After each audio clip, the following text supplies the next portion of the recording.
De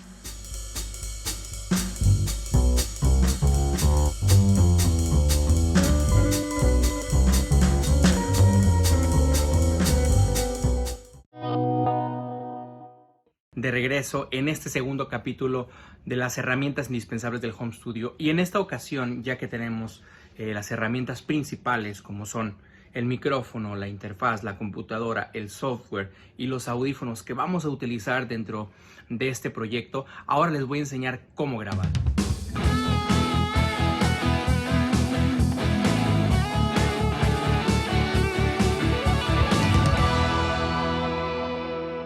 La grabación es la parte fundamental de este proceso. Es aquí donde vamos a poder plasmar toda la información que traemos, toda la creatividad dentro de un producto final. Lo primero es conectar nuestra interfase dentro de la computadora. Las interfaces es el puente perfecto entre el mundo análogo y el mundo digital. Por medio de estas cajitas nosotros podemos realizar todas las operaciones necesarias para poder hacer grabación y para poder escuchar el trabajo que hemos hecho. Entonces, estas cajitas nos dan las posibilidades inmensas. Aparte de que tienen un todo en uno, son unos aparatos que tienen muchas opciones. Entre ellas está, por ejemplo, la energía fantasma, la energía Phantom, 48 volts, que la mayoría de micrófonos de condensador requieren para poder funcionar. Tenemos también la opción de los preamplificadores. ¿Esto para qué nos sirve? Nos sirve para poder dar un poco más de señal o aminorar la señal que nosotros introduzcamos dentro de las conexiones principales. En este caso, en esta interfaz yo tengo dos entradas y tengo dos posibilidades de poder cuidar el volumen de entrada que le doy a la computadora. Esto, bueno, pues nos sirve bastante a la hora de hacer nuestra grabación. Tenemos también la opción de utilizar las líneas. En el caso de que nosotros no utilicemos estas entradas para micrófonos, sino que lo usemos con un cable de TR, que sea de guitarra, o algún TRS de algún piano para tener conexiones estéreo, o un bajo, o algún instrumento que ya de alguna manera tenga ese tipo de preamplificación, y poderle darle el balance necesario, porque regularmente los cables vienen no balanceados. Entonces, a la hora de nosotros generar esta entrada, pues lo que hacemos es con estos botoncitos pequeños que están aquí, se los muestro, estos botoncitos pequeños nosotros podemos balancear esa entrada. Viene de distinta manera, viene como entrada directa, tiene distintas opciones según la interfaz. Otra de las opciones que tenemos es el control de nuestro monitoreo. Con esto nosotros podemos dar un volumen de salida de estas salidas. En el caso de tener algún tipo de monitores, si tenemos monitores de estudio o estamos conectando algún tipo de amplificación, bueno, por medio de este volumen, de este potenciómetro, nosotros podemos medir cuánta señal enviamos de referencia. Entonces, nos es bastante práctico a la hora de estar mezclando o masterizando. También tenemos la otra opción, que es este pequeño potenciómetro. Este pequeño potenciómetro nos sirve para poder dar volumen a los audífonos, que es con el proyecto que nosotros vamos a comenzar. Este proyecto en el que nosotros podemos medir qué tanto volumen queremos dentro de nuestros audífonos para la grabación o para la hora de estar mezclando o masterizando. Entonces es muy práctico, porque muchas veces a la hora de grabar necesitamos un poco más de referencia del metrónomo o de la pista que ya está grabada. Entonces nos es muy útil tener este tipo de preamplificación para los audífonos. Entonces la mayoría de interfaces cuentan con esta opción. Tenemos también la opción, bueno, de conectarnos vía USB a la computadora, que la mayoría utiliza USB. Hay quien usa también la conexión Firewire, hay quien usa también la conexión Thunderbolt, y bueno, esas son unas de las virtudes muy grandes que podemos lograr con estas cajitas. Entonces tenemos también otras conexiones MIDI que son bien importantes, que en un instante más se los voy a explicar. Pero bueno, con esto nosotros podemos ya entonces intercambiar información con la computadora. Es muy fácil. Tenemos nuestro cable XLR. Tenemos un extremo de este cable y bueno, esta parte vamos a conectarla justo en la entrada número 1 y listo. Si solamente van a utilizar un micrófono, yo les recomiendo que utilicen la conexión número 1 porque es más fácil para la parte del ruteo dentro de la computadora. Y bueno, la otra parte que queda pendiente es para conectar cualquier tipo de micrófono que ustedes vayan a necesitar.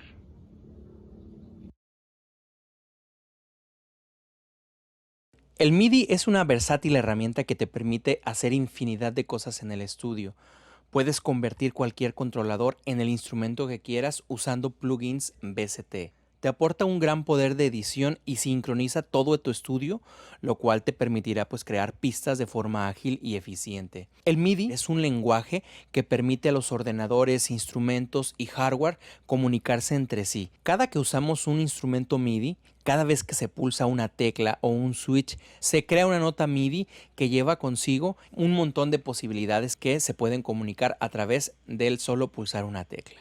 Existen algunos mitos referentes al MIDI. Por ejemplo, el MIDI es audio y no. El MIDI solamente transmite información que posteriormente se convierte en la ejecución de audio.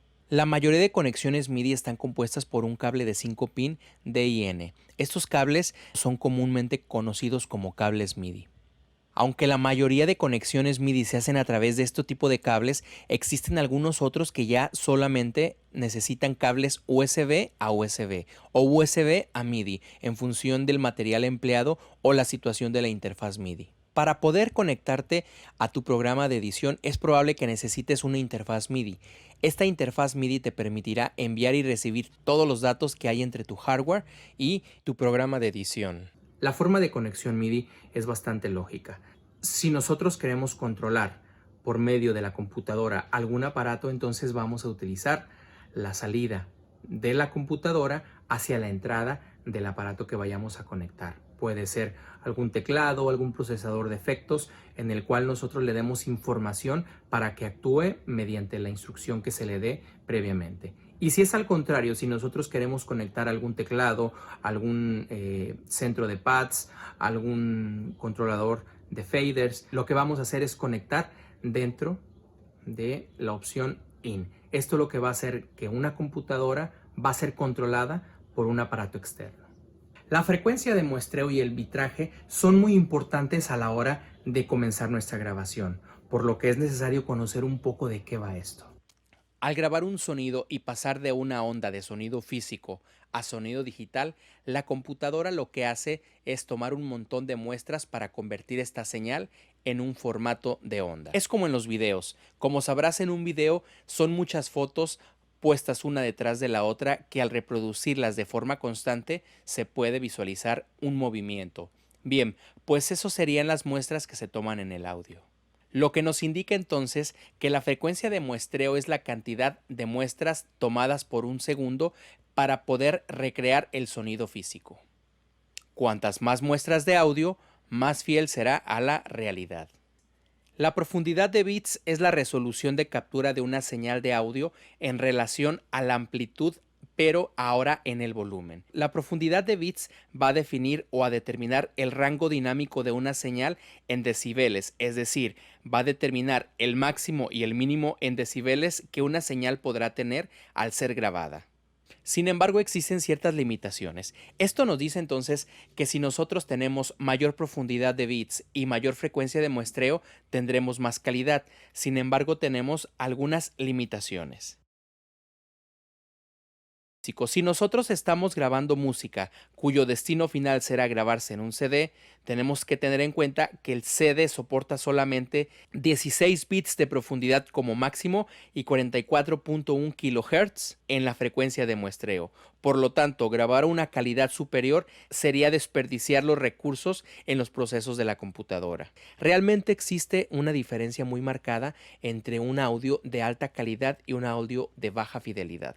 Sin embargo, necesitaríamos un equipo de reproducción de muy buena calidad, con mucha fidelidad, para poder notar estas sutilezas. Es como si me compro una película en Blu-ray 3D y la conecto a una televisión de hace 60 años en blanco y negro. Se vería la imagen, pero no tendría la capacidad de poderse en alta definición. Y la tercera son los propios recursos técnicos. Los recursos técnicos que nosotros tenemos en nuestras computadoras. Cuando trabajamos a frecuencias tan altas, a profundidades tan grandes, tendremos que tener mucho más consumo de recursos en la computadora, por lo cual a la hora de realizar ciertos procesos, la computadora podrá no resolver de la manera en la que estamos acostumbrados a trabajar. ¿A qué frecuencia de muestreo debo grabar entonces? Bien, existen diferentes opciones, diferentes puntos de vista. Sin embargo, creo que lo estándar es 44100 Hz por 24 bits. En el caso de grabar audio para video, 48000 Hz y a 24 bits. En conclusión, la frecuencia de muestreo es el número de muestras en el tiempo. La profundidad de bits es el número de muestras en la amplitud de la onda. A mayor número de muestras, mejor calidad, pero más consumo ocupa este archivo. Con lo que hay que encontrar un buen equilibrio entre el espacio y la calidad. Recomiendo que los parámetros siempre sean adecuados para el fin al que exportaremos nuestro producto final.